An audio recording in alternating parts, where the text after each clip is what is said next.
Victory. A hollow and ridiculous notion.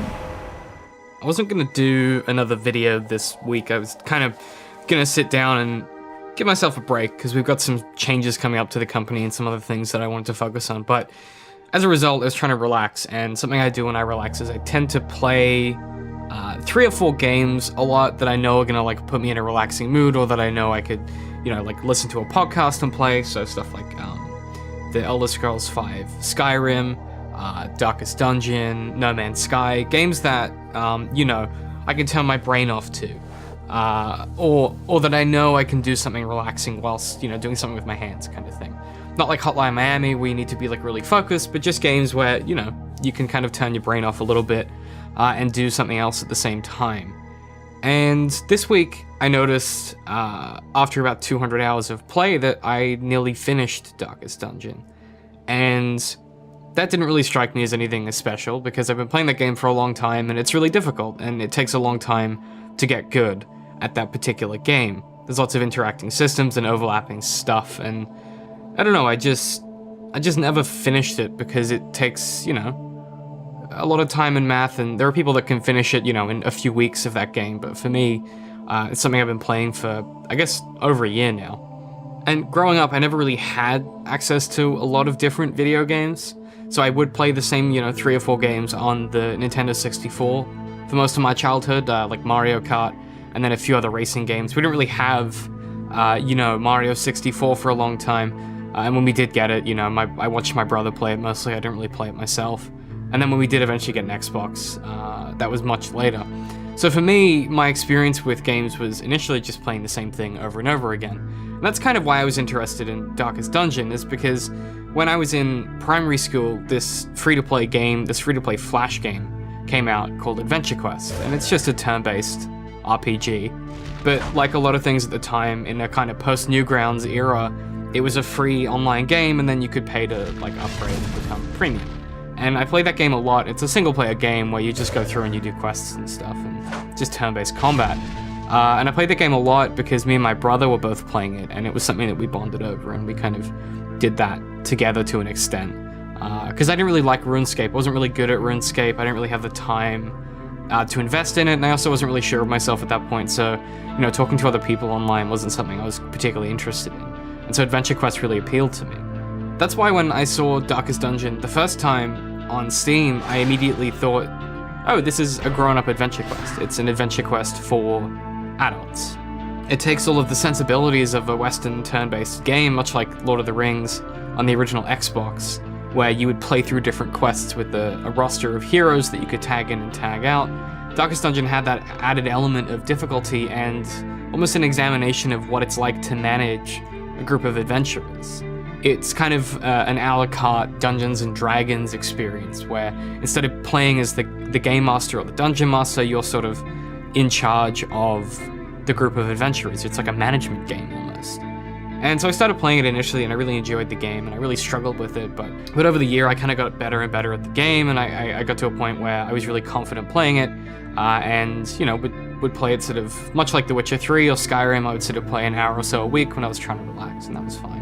So this week, when I realized I was getting really close to the end of the game, I wanted to record it. I figured, this isn't something that's going to happen often. This is a really long game for me, and I can't see myself going back to it. So I figured I should record, or at least document, when I complete that game. And I guess I was just going to post that video by itself and just show that, yeah, I finished it. And maybe just for our Patreons or something like that. I didn't really think it was going to be anything.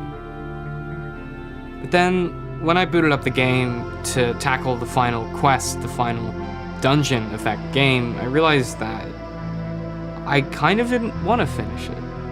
I don't know why I'm recording this, but I figured, yeah, I don't know, I just should. I don't know. It sounds weird because, with something like Halo 3, when I played that as a youngster, you played through the campaign and then it was the multiplayer that kept you engaged. But Darkest Dungeon is really about the story of your management and the story of becoming very slowly and progressively more powerful and gaining more money and getting better heroes and gaining better trinkets. And there's a sort of tactile sense of progress that it gives you that In the same way that Dark Souls, which is a really difficult game, gives you, Darkest Dungeon makes you feel like you've grown a community almost, or I don't know, it's hard to explain the feeling that it gives you, but it's kind of like having somewhere to go back to. You know the heroes, and it's your hamlet, and you kind of have a sense of ownership over the space. So I didn't really want to finish it, which is weird.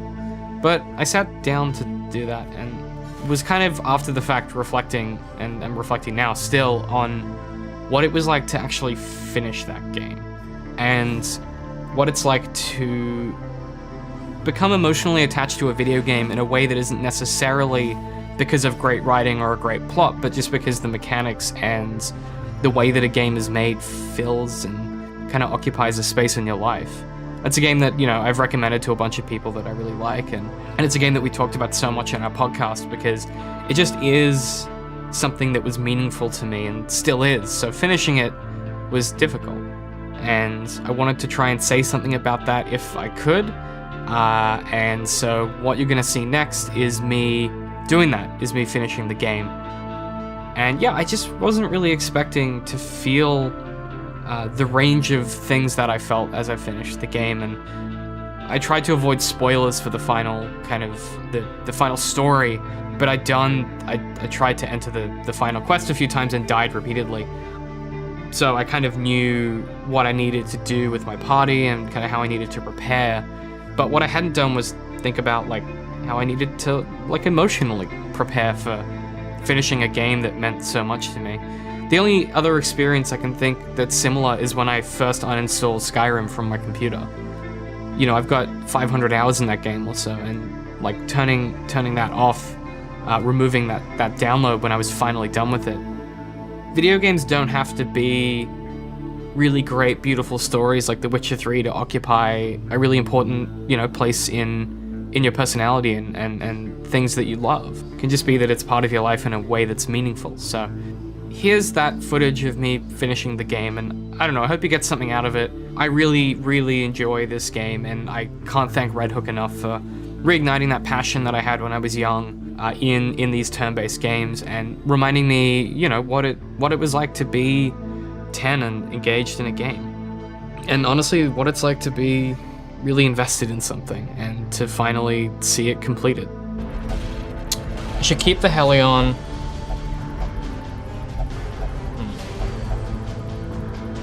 I know that the Highwayman's gonna be great as a last resort.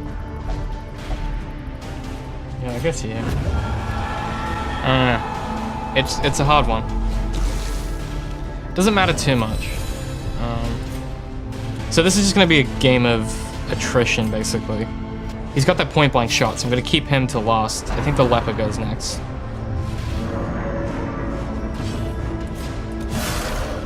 It's good.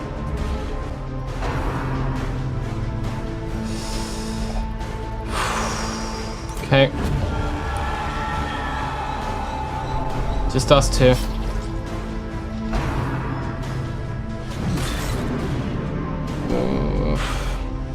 Wow, 6 damage. Fucking goodness. Yeah, fix me up. Okay.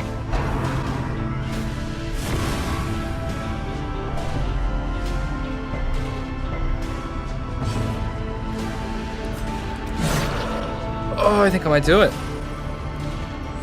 think this is it.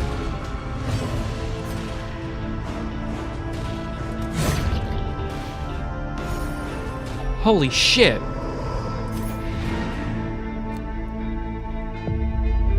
Victory. A hollow and ridiculous notion.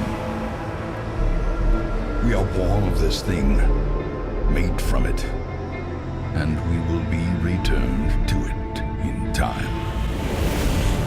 The great family of man.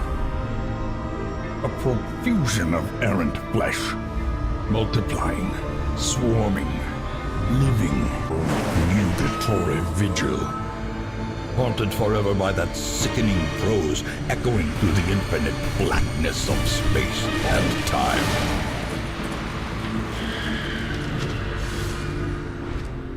Ruin has come to our family. Oh, fuck.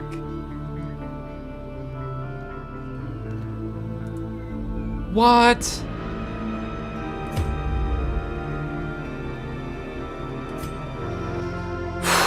I guess that's it. I don't really know what to do now. I'm not sure why I recorded this, but I don't know. It felt.